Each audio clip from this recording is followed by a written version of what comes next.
Hello friends, मैं हूं Garima Verma. Welcome to my YouTube channel Garima maths classes. Guys, आज हम बात करेंगे बीएससी एग्रीकल्चर की बुक एलिमेंट्री मैथमेटिक्स के अंदर कोऑर्डिनेट जो चैप्टर है यानी निर्देशांक ज्यामिति जो है उसमें हम लोग चतुर्भुज का क्षेत्रफल यहां से हम लोग स्टार्ट करने वाले हैं। गाइस, इस वीडियो के फर्स्ट पार्ट में हम लोगों ने डिस्कस किया था कि कोऑर्डिनेट एक्सिस क्या होते हैं, कि एक्सिस आपके क्या होते हैं। दूसरी बात, इनकी प्लॉटिंग कैसे करते हैं, यानी किसी ग्राफ पेपर पर हम पॉइंट्स को कैसे दर्शाते हैं। एक्स एक्सिस क्या होता है, वाई एक्सिस क्या होता है। तीसरी बात, हमने वहां पर क्या डिस्कस किया था कि जो बीच का डिस्टेंस है यानी डिस्टेंस फॉर्मूला हमने डिस्कस किया था। क्या था डिस्टेंस फॉर्मूला? अगर पी क्यू था तो आपके पास अगर इसके पॉइंट x2 x1 y1 है और इसके पॉइंट आपके पास x2 y2 है तो distance formula x2 minus x1 का whole square plus y2 minus y1 का होल स्क्वायर, ये हमने वहां पर डिस्कस किया था।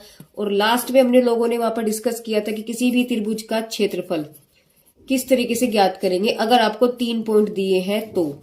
जैसे ये x1 है, ये y1 है, ये x2 है, ये y2 है, ये x3 है, ये y3। अगर 3 पॉइंट आपको किसी त्रिभुज के दिए हुए हैं तो आप त्रिभुज का क्षेत्रफल किस तरीके से ज्ञात करेंगे। वहां एरिया क्या था, याद कीजिए। एरिया का फॉर्मूला हमने वहां आपको बताया था कि मॉडुलस ऑफ x1 रखा था, ब्रैकेट लगाया था, प्लस x2 रखा था, फिर ब्रैकेट लगाया था, प्लस x3 रखा था, फिर ब्रैकेट लगाया था और मॉडुलस 1। अब उसके बाद हमने क्या बताया था, आपको बताया था कि 1 के बाद आता है 2। देखिए 1 के बाद आता है 2, 2 के बाद आता है 3 और 3 के बाद फिर से क्या आ जाता है 1। ये एक चक्र होता है। तो 1 के बाद क्या आएगा 2, तो 2 का मतलब y2 माइनस के y3। देखिए 1, 1 के बाद 2, 2 के बाद 3। अब 2 आ रहा है तो यहाँ क्या आएगा y3 माइनस के y1, 2 3 फिर 1। अब यहाँ क्या है 3, 3 का मतलब y1 माइनस के y2। तो ये हमने वहां पर आपको फॉर्मूला बताया था। इतना हम लोग डिस्कस कर चुके हैं इसके पार्ट 1 में। आज हम इस वीडियो के अंदर स्टार्ट करेंगे, नहीं पार्ट 2 के अंदर हम लोग डिस्कस स्टार्ट जो कर रहे हैं वो चतुर्भुज के क्षेत्रफल से कर रहे हैं। देखिए माना आपको, हमने माना कि 4 पॉइंट दिए हैं, P Q R S एक चतुर्भुज है जिसके निर्देशांक कितने हैं।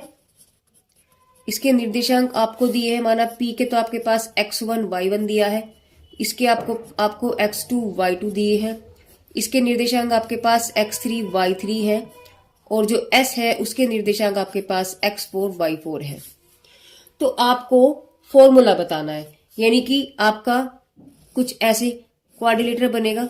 वो कैसी भी शेप में हो सकता है, वो ऐसे भी हो सकता है, वो ऐसे भी हो सकता है, ठीक है, वो ऐसे भी हो सकता है, वो कोई भी शेप आपकी हो सकती है किसी भी तरीके से, वो ऐसे भी हो सकता है।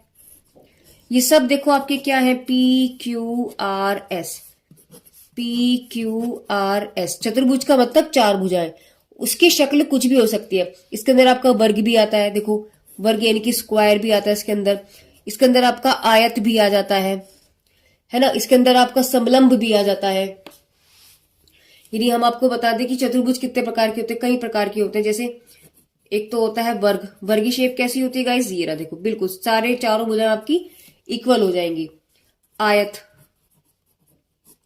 वर्ग को हम कहते हैं स्क्वायर, ठीक है। आयत का मतलब क्या होता है, इसकी आमने सामने की जो साइड्स होती है ये इसके बराबर और ये वाली इसके बराबर, इसे हम इंग्लिश में कहते हैं रेक्टेंगल।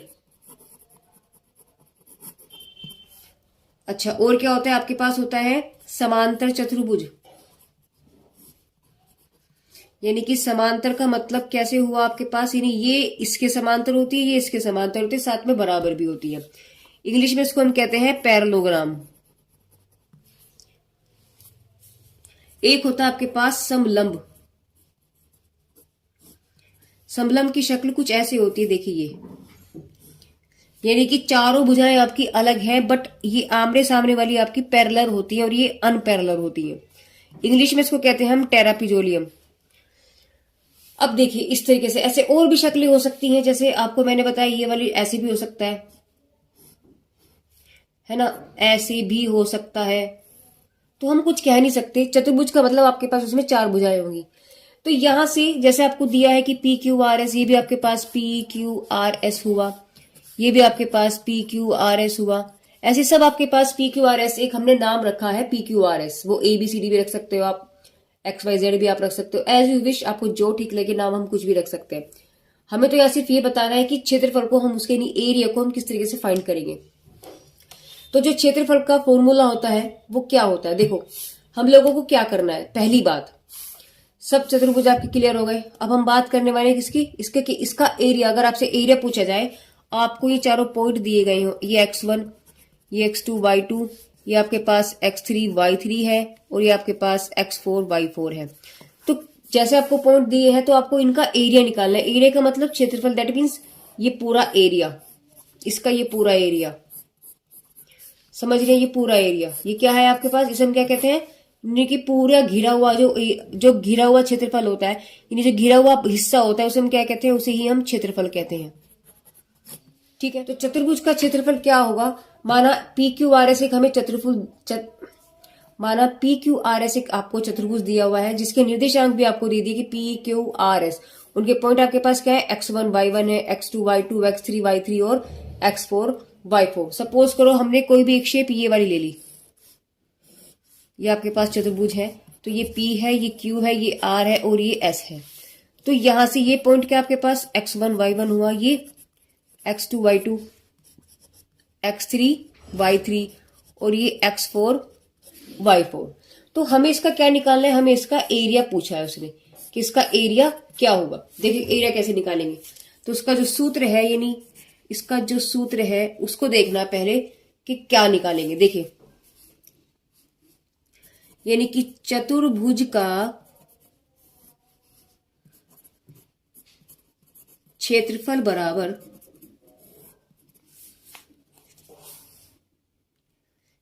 1/2 पहला योगफल माइनस दूसरा योगफल। अब ये पहला योगफल और दूसरा योगफल क्या है, देखिए पहले योगफल की बात करते हैं। पहला योगफल कैसे निकालेंगे, देखिए यहां लिखिएगा x1, x2, x3 और x4। यहां लिखेंगे हम y1, y2, y3, y4। क्या करना है हमें, इसकी मल्टीप्लाई इसके साथ, इसकी मल्टीप्लाई इसके साथ, इसकी मल्टीप्लाई इसके साथ और इसकी मल्टीप्लाई, यानी ये जो फालतू बैठा है इसे नीचे रख दीजिए y1, इसकी मल्टीप्लाई इसके साथ, और सबको क्या कर देंगे हम, सम कर देंगे। तो क्या बन के आ जाएगा आपके पास, यानी कि पहला योगफल आपके पास बन गया x1 y2, x2 y3, x3 y4 और x4 y1। क्लियर है बात, ये आपका पहला योगफल हुआ। दूसरा योगफल कैसे निकालेंगे, दूसरा योगफल ये याद करने का तरीका हम आपको बता रहे हैं कि किस तरीके से आप उसको याद कर सकते हैं। तो इतने बड़े फॉर्मूले आप कैसे याद रखेंगे। देखिए x1, x2, x3, x4, यहां हो गया आपके पास y1, y2, y3, y4। क्या करेंगे आप, देखिए y1 की मल्टीप्लाई करेंगे x2 में, y2 की करेंगे x3 में और y3 की करेंगे x4 में। से y4 की किस में हो जाएगी आपके पास x1 में, यानी कि जो ये बचा है जैसे इसको हमने यहां लिखा था ऐसे इसको हम नीचे लिखेंगे और आपको क्या करना है, बाकी सम कर देना है। तो आपके पास दूसरा पार्ट यानी कि दूसरा योगफल आपके पास क्या बन गया y1 x2, यानी कि पलट दीजिए आप इसको पलट दीजिए, यानी कि ये जो है इनको चेंज कर दो आप। तो x1 है तो x1 का तो y1 हो गया और ये हो गया आपके पास x2। ऐसे ही y2 x3, y2 x3, इससे आगे चलो y3 x4 और फिर y1 y4 x1। ठीक है, याद करने का तरीका समझ में आया किस तरीके से किया हमने। देखें या तो आप फिगर बना लीजिए, नहीं तो सिंपल सा तरीका, पहले आप लिखेंगे x1 x2 x3 x4, उसके बाद आप लिखेंगे 1 के बाद 2 आता है तो y2 y3 y4 y1, right. ऐसे यहां पर अब इन्हीं को आप चेंज कर दो, भाई x1 y1 ऐसे उल्टा कर दो, y1 x2 कर दो, ऐसे इसको चारों को आप चेंज कर दो। तो आपके पास यानी कि एरिया क्या निकल गया, यानी कि एरिया ऑफ किसका, क्वाड्रिलेटरल का क्या निकल गया आपके पास 1/2। पहला योगफल क्या है आपके पास, याद देखो x1 लिखा प्लस x2 लिखा, प्लस x3 लिखा, प्लस x4 लिखा। फिर लिखेंगे y2, y3, y4, y1। ठीक है, अब ये हो गया माइनस दूसरा हिस्सा। दूसरे में क्या था, इसका उल्टा कर दो तो ये हो गया y1 x2, फिर y1 है तो y2 और x3, फिर y3 x4, y4 x1। और ये आपका फॉर्मूला तैयार। यानी कि फॉर्मूला क्या होगा आपके पास, ये चीज आपको क्लियर समझ में आ गई है। अब इस पर एक एग्जांपल लेते हैं और समझते हैं कि क्या हुआ। ठीक है, देखिए फॉर एग्जांपल अगर आपको पॉइंट दिए हैं 1 2 3 2 4 0 4 0 और 5 1, हमने कोई भी 4 पॉइंट ले लिया, यानी कि किसी भी चतुर्भुज के 4 हिस्से हो गए, यानी कि 4 बिंदु हो गए आपके पास। तो उसने क्या पूछा है कि चतुर्भुज का क्या बताना है आपको, क्षेत्रफल बताना है। तो कैसे निकालेंगे, फॉर्मूला तो हमारे पास है। इसको हम, ये क्या है आपके पास x1 y1, ये x2 y2, ये x3 y3 और ये आपके पास x4 y4। तो आपके पास एरिया क्या निकल गया आपके पास, यानी कि एरिया ऑफ चतुर्भुज का क्या निकल गया, यानी कि 1/2। देखिए x1 y2, देखो यहां पर x1 y2 यानी x1 y2, तो 2 एकम 2 यानी कि 1 × 2 ऐसे लिख लीजिएगा। प्लस फिर क्या लिखना है आपको x2 y3 यानी x2, इसकी किस में करेंगे y3 में, यानी कि 3 × 0, प्लस x3 y4 यानी x3 y4, तो 4 × 1। उसके बाद आता है x4 y1, x4 कितना आपके पास 5, 5 की किस में करेंगे हमने 2 में, तो यानी कि 5 × 2। इसको तो एक ब्रैकेट में बंद कर दीजिए माइनस।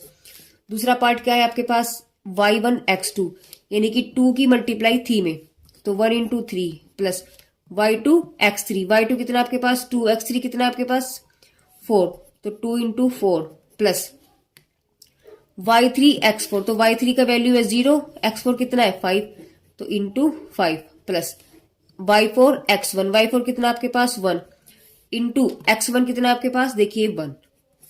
तो यहां से आपके पास कैलकुलेशन क्या निकल के आएगा, देखिए हम इसको यही कर देते हैं, यानी कि देखो उसका कैलकुलेशन क्या बन के आएगा आपके पास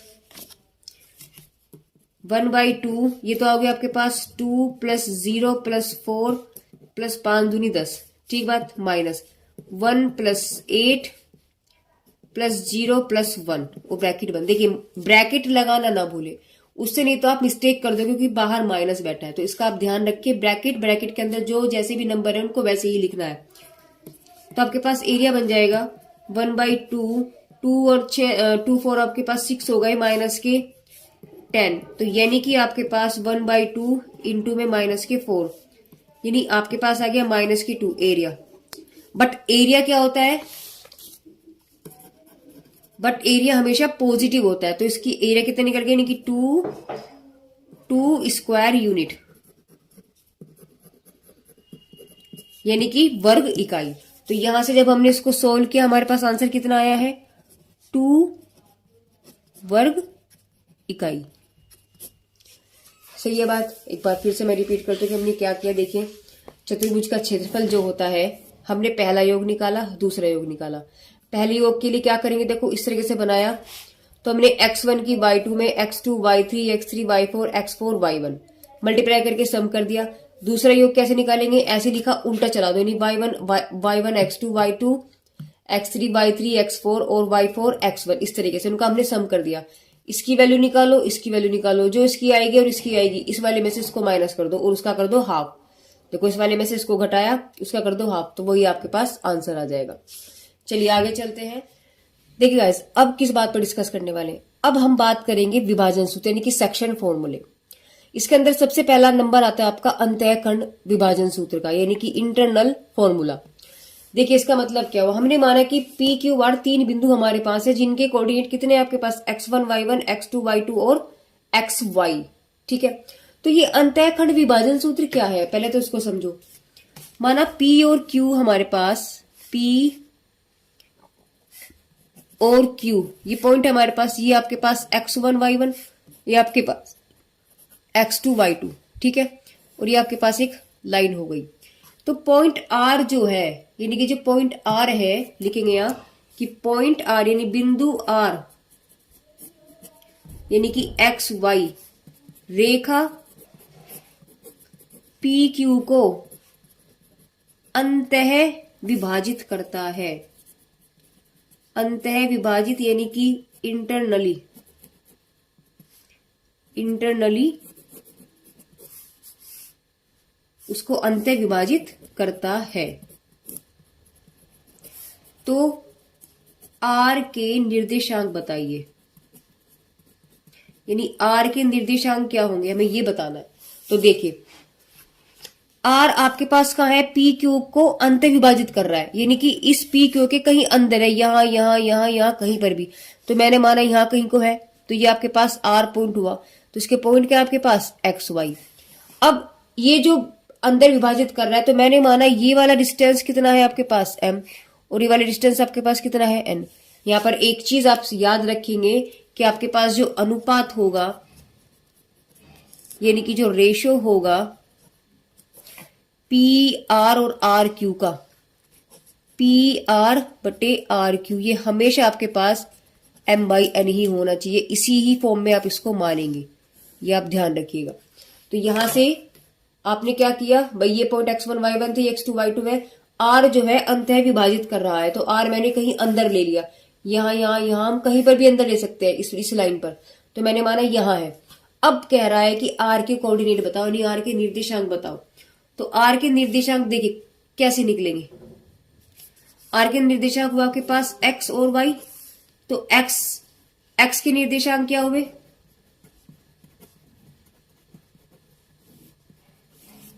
देखिए क्या करेंगे एक्स को, x2 m, क्या किया मैंने x2 m और x1 n upon m plus n, बस इतना सा काम है। और वैसे ही y के निकलेंगे, y के निर्देशांक क्या हो गए, y के कैसे, बस इसको उल्टा कर दो, x2 के जाएंगे y2 m और ये y1 n upon m plus n। तो इस तरीके से r के कोऑर्डिनेट यानी r के टोटल निर्देशांक आपके पास क्या बन गए, यानी r के निर्देशांक बराबर x वाला पॉइंट कैसे निकलेगा, x2 यानी m x2 n x1 upon m plus n और m y2 plus n y1 upon m plus n। तो इस तरीके से ये आपने क्या निकाला, ये आपने x के निर्देशांक निकाल लिए जो अंदर यानी अंतः विभाजन उसको कर रहे हैं।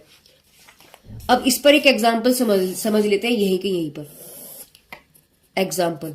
हमने माना आपको क्वेश्चन दिया गया है, देखिए P और Q मैंने कोई पॉइंट माने, इसके पॉइंट आपके पास 4 3 दे दिए, इसकी वैल्यू आपके पास 3 0 दे दिया। R कहीं अंदर काट रहा है, उसके पॉइंट आपके पास एक्स वाई हो गया। तो जो अंदर विभाजित कर रहा है वो आपका रेशो क्या है, ये आपके पास 1 और 2 है, कि 1 और 2 के डिस्टेंस पर यानी कि 1/2 के अनुपात पर वो उसको काट रहा है, विभाजित कर रहा है। तो आर के पॉइंट बताने हैं। तो आर के पॉइंट क्या हो गए, यानी आर के बिंदु यानी आर के निर्देशांक बराबर, देखिए एक्स की वैल्यू कैसे निकालेंगे, ये तो एक्स होगा, तो एक्स कैसे निकलेगा, इन्होंने बोला m x2 n x1। तो m आपके पास यानी यहां से आप क्या देखेंगे, m बराबर आपके पास 1 हो गया, n बराबर 2 और x2 आपके पास कितना है, देखिए x3 है और x1 आपके पास 4 है। ऐसे ही y1 कितना है आपके पास 3 है और y2 आपके पास 0 है। तो अब तो सिर्फ आपको x के कोऑर्डिनेट देखो, x कैसे निकलेंगे, m x2, तो m की वैल्यू 1 होगी, x2 कितना है आपके पास 3 है अपॉन 1 m प्लस n यानी कि 2 प्लस 1 और यहां आपके पास क्या था प्लस n x1, n की वैल्यू है 2 इंटू x1 कितना है आपके पास 4, ये आ गया 4। तो ये आपके पास क्या निकले, x के पॉइंट निकले। y के निकालने के लिए क्या हो जाएगा, m की वैल्यू कितनी है आपके पास 1 इंटू y2 कितने आपके पास देखो x1 y1 x2 y2 आपके पास 0 हो गया, प्लस n की वैल्यू कितनी है 2 और y1 कितना आपके पास 3 अपॉन 1 प्लस 2। तो यहां से अगर हम देखें तो आपके पास कोऑर्डिनेट बन जाएंगे 3 प्लस 8 यानी कि आपके पास हो गया 11 अपॉन 3। ये 0 हो गया 6 तो 6/3 यानी आर की जो कोऑर्डिनेट आपके पास है, एक्स की वैल्यू आ गई 11/3 और ये वैल्यू आ गई आपके पास 2। तो ये आपके पास यानी ये आपके पास एक्स है और ये आपके पास वाई है। इस तरीके से हमने ये आर पॉइंट निकाले। तो वो अब कुछ भी आपको दे सकता है। सपोज करो कि एक रेशो दे दिया, ये पूछ रहा है, तीनों पॉइंट दे दिए, तो वो कंडीशंस कुछ भी हो सकती है। जब हम आगे क्वेश्चंस करेंगे, एक्सरसाइज करेंगे, ये सब चीजें आपकी क्लियर होंगी। अभी हम बात कर रहे थे अंतःखंड विभाजन सूत्र की। अब ऐसा भी तो हो सकता है कि आर आपका कहीं बाहर कहीं हो। तो अब हम बात करेंगे बाह्य खंड सूत्र की, बाह्य खंड विभाजन सूत्र। देखिए अब हम बात करेंगे बाह्य खंड विभाजन सूत्र की। देखिए इसका मतलब क्या हुआ, ऐसे ही कि ये आपके पास P पॉइंट है और ये आपके पास Q पॉइंट है। इसके पॉइंट आपके पास x1 y1 है और ये पॉइंट आपके पास x2 y2 है। ये लाइन थी आपके पास, लेकिन R जो पॉइंट है वो उसको बाह्य विभाजित करता है। इसका मतलब इस लाइन पर कहीं नहीं है वो पॉइंट, इस लाइन के कहीं, इस लाइन की सीध में तो है, इस लाइन के सीध में है, लेकिन इस लाइन से बाहर है। मैंने माना यहां है, ये रहा R। तो आप R के पॉइंट थे एक्स वाई, ठीक है। तो इसका मतलब मैंने आपको भी बताया था कि P R upon R Q, इनका रेशियो आप हमेशा क्या लेके चलेंगे, n/m। तो पी आर कितना है आपके पास, देखो पी आर कितना है m और आर क्यू कितना है आपके पास n। तो पी आर यानी ये पूरा का पूरा आपके पास m हुआ और क्यू आर आपके पास यानी ये वाला हिस्सा आपके पास n हुआ। तो आर के निर्देशांक क्या होंगे, अभी आपने पढ़ा था अंतःखंड का। तो आर के निर्देशांक देखिए, आर के निर्देशांक किस तरीके से निकालेंगे, यानी एक्स का जो पॉइंट निकलेगा, एक्स का पॉइंट कैसे निकलेगा आपके पास x2m, x2m, और हम वहां करते थे प्लस। तो जो आपके पास प्लस वाला फॉर्मूला उसी में आप माइनस कर दो। तो यहां आ गया आपके पास x माइनस के x1n अपॉन m/n। ऐसे ही y का आपके पास क्या हो जाएगा, इसके आप जगह रखेंगे y2m minus y1n upon m-n। तो ये आपके पास इस r के पॉइंट हो जाएंगे। अब अगर कंडीशन आपके पास हो जाए कि आपके बिल्कुल मिड पॉइंट पर हो, अर्थात मध्य बिंदु पर हो, मध्य बिंदु यानी कि मिड पॉइंट पर हो।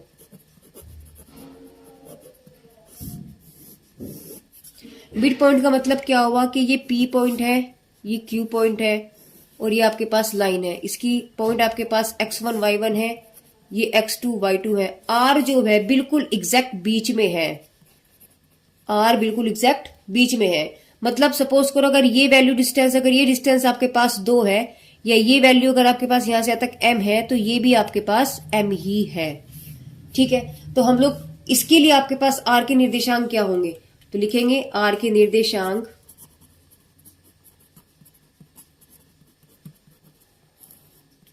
जब मध्य बिंदु की हम बात करते हैं तो R के निर्देशांक आपके पास क्या निकलेंगे, यानी कि पहला तो निकलेगा mx1 प्लस x2/2, क्योंकि m और n हमारे पास बराबर हो गए। जब m और n आपके पास बराबर हो गए तो आप कैसे उसका वैल्यू निकालेंगे, देखिए अभी मैं आपको बताती हूँ। भाई आपके पास अंतः विभाजन का जो सूत्र था वो था mx2 plus nx1 upon m plus n, my2 plus ny1 upon m plus n। और अभी हमने यहां पर कहा है क्या कि ये वाला n होता है लेकिन ये भी m बन गया, यानी यहां पर आपके पास m बराबर n हो गया। तो हमने यहां क्या किया, m की वैल्यू n रख दिया, n बराबर m रख दिया, दोनों वैल्यू आपके पास सेम होगी। तो यानी ये भी आपके पास m बन गया। तो आपके पास हो गया mx2 mx1 upon m plus m। ये भी आपके पास क्या हुआ my2 my1 upon m plus m। तो यानी वैल्यू क्या बन गया आपके पास, m आप बाहर ले लो, तो आपके पास हो गया x1 x2 अपॉन 2m। ऐसे यहां से m बाहर लिया तो y1 y2 upon 2m, m से m कैंसिल हो गया। तो आपके पास मिड पॉइंट आपके पास क्या बन के आए, यानी मिड पॉइंट आपके पास क्या निकलेंगे, देखो x1 plus x2, x1 plus x2/2, y1 plus y2/2। तो ये इस तरीके से आपके पास निकल के आ गए। तो यानी कि आपके पास मध्य बिंदु के बिंदु क्या होंगे, x1 plus x2/2, y1 plus y2/2, ठीक है। यानी आपको शॉर्ट में हम आपको बताएं, अगर यानी मैं आपको शॉर्ट में बताऊं तो क्या कंडीशन बनी है कि जब अंतः विभाजन सूत्र होता है, यानी जब इंटरनल हो, जब इंटरनली है, यानी कि अंतः विभाजन सूत्र है, अंतः विभाजन सूत्र अगर है तो इसके फॉर्मूले आपके पास, तो यहां पर क्या बैठेंगे, अंतः विभाजन सूत्र में आपके पास पॉइंट बन जाएंगे mx2 plus nx1 upon m plus n, my2 ny1 upon m plus n। दूसरा पॉइंट आता है आपके पास एक्सटर्नली का, यानी कि अगर आपके पास पॉइंट कहा जा रहा है बाह्य विभाजन पर, तो बाह्य विभाजन सूत्र आपके पास क्या बन जाएगा, इसी में आप क्या कर देंगे, बस माइनस कर दीजिए, यानी कि mx2 minus nx1 upon m minus n, my2 minus ny1 upon m minus n। और तीसरा आपके पास बचा है मिड पॉइंट, मिड पॉइंट यानी कि मध्य बिंदु, मध्य बिंदु सूत्र यानी कि मध्य विभाजन, यानी कि बिल्कुल बीच से कर रहा है, तो आपके पास उसका फॉर्मूला होगा x1 x2 बटे 2 y1 प्लस y2 बटे 2। तो ये फॉर्मूले जो अब तक मैंने आपको डिस्कस किए हैं हम लोगों ने, वो शॉर्ट में डायरेक्टली ये चीज निकल गई, ठीक है। यानी यहां पर अगर इसके फिगर की हम बात करते हैं तो ये P और Q, तो R आपके पास यहां बैठा है। अगर हम बाह्य विभाजन की बात करते हैं तो P Q और R आपके पास बाहर बैठा है, ठीक है। ये डिस्टेंस आपके पास M है, ये डिस्टेंस आपके पास N है। यहां से अगर इसकी बात करते हैं ये M है और ये आपके पास N है। और मिड पॉइंट की अगर हम बात करते हैं तो मिड पॉइंट आपके पास एग्जैक्ट बीच में बैठेगा, है ना, यानी कि ये भी आपके पास M हुआ और यहां से यहां तक ये भी आपके पास डिस्टेंस M हुआ, ठीक है। अब हम इन तीनों पर एक एक एग्जाम्पल देखते हैं। देखिए हमने एक एग्जाम्पल लिया है, इन्होंने बोला है कि उस बिंदु के निर्देशांक आप ज्ञात कीजिए कि जो बिंदु इतने और इतने को मिलाने वाली रेखा को रेखा इस अनुपात में या तो अंतः खंड पर विभाजित करती है और जब बाह्य खंड पर विभाजित करती है। तो फर्स्ट पार्ट आपके पास क्या है, इंटरनली, जब वो इंटरनली विभाजित करते हैं यानी कि अंततः।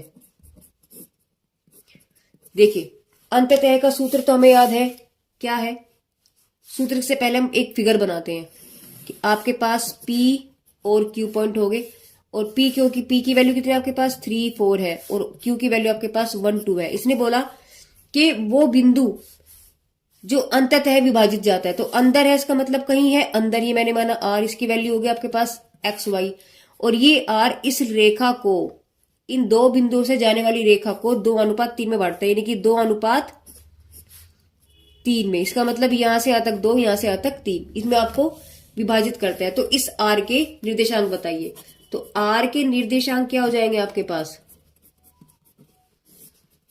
अभी हमने फॉर्मूला पढ़ा था, क्या था,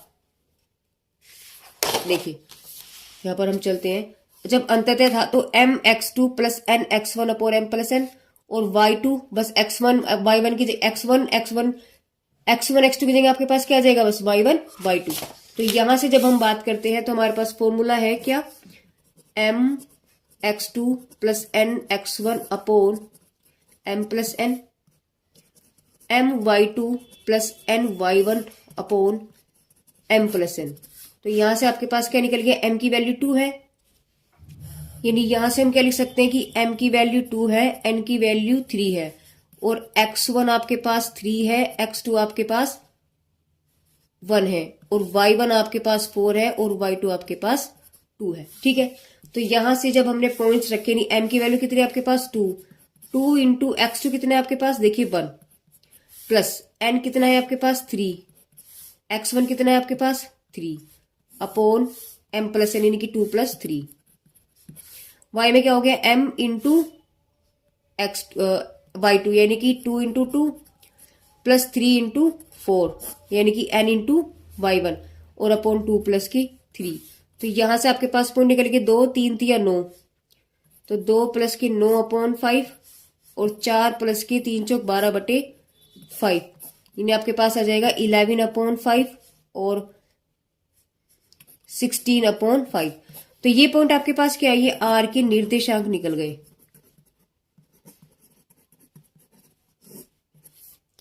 कब, जब अंततः, यानी कि अंततः।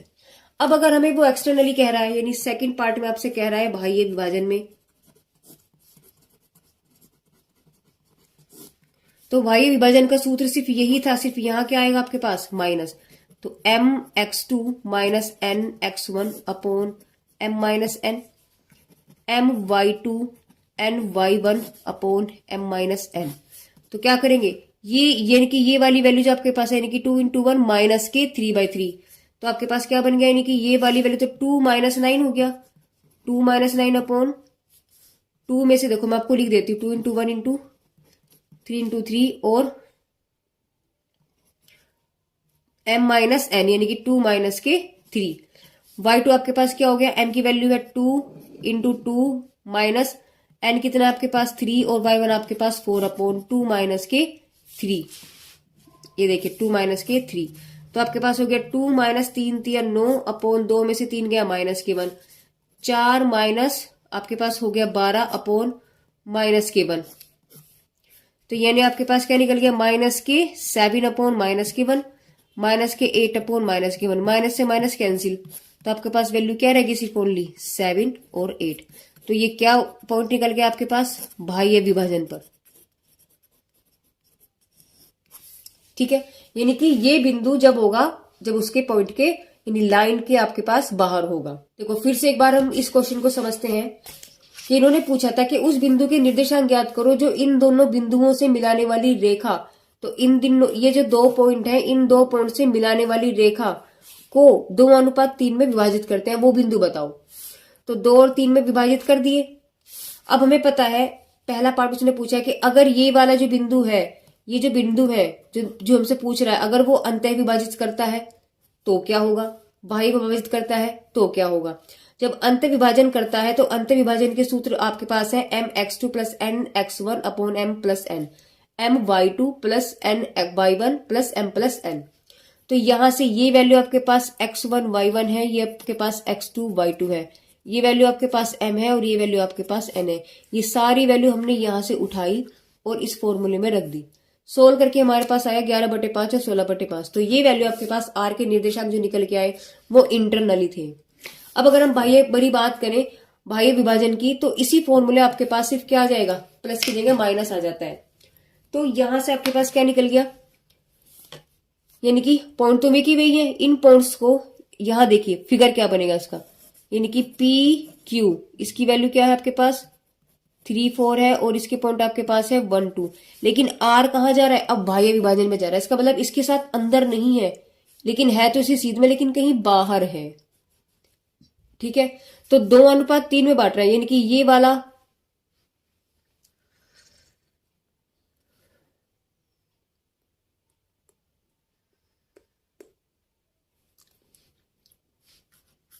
यानी आर जो है इस लाइन के कहीं बाहर है। तो फॉर्मूला आपके पास ये होता है बाह्य विभाजन का, तो mx2 minus nx1 upon m minus n, my2 minus ny1 upon m minus n। ये पॉइंट्स यहां से उठाओ और उठा करके इसमें रख दो। तो हमें पता ही है कि ये सारे पॉइंट्स हमारे पास सही उठाए हमने इसमें रखे, हमारे पास आंसर आया है 7 और 8। तो इस तरीके से हमारे पास बाह्य विभाजन के पॉइंट निकल गए और अंतः विभाजन के पॉइंट हमारे पास निकल गए। तो गाइज यहाँ पर हम लोगों ने डिस्कस किया है कि चतुर्भुज का क्षेत्रफल किस तरीके से निकाला है, साथ में जो हमारे पास सेक्शन फॉर्मूले यानी कि विभाजन सूत्र। तो विभाजन सूत्र हमने आपको बताया कि 3 तरीके से निकाले जाते हैं, एक तो बाह्य सूत्र, एक तो अंतः विभाजन सूत्र होता है, एक होता है बाह्य विभाजन सूत्र, एक होता है मध्य बिंदु पर। तो अंतः विभाजन पर आपका सूत्र जो हमने बताया है वो बताया कि mx2 plus nx1 upon m plus n होता है, और y वाली वैल्यू में x की जगह बस y रख दीजिए। एक्सटर्नल की अगर हम बात करें वायु विभाजन की अगर हम बात करते तो इसी फॉर्मूले आप हर जगह माइनस रख दो, आपके पास वायु विभाजन निकल जाएगा। मिड पॉइंट की अगर हम बात करते हैं तो जो पॉइंट आपको दिए हैं दोनों को जोड़ो, उनका हाफ कर दीजिए, तो आपके पास क्या निकल जाएगा, मिड पॉइंट का। तो गाइज आज की इस वीडियो में बस इतना ही। मेरी वीडियोस आपको कैसी लग रही है प्लीज कमेंट बॉक्स में कमेंट करके जरूर बताइएगा। Thank you for watching my videos.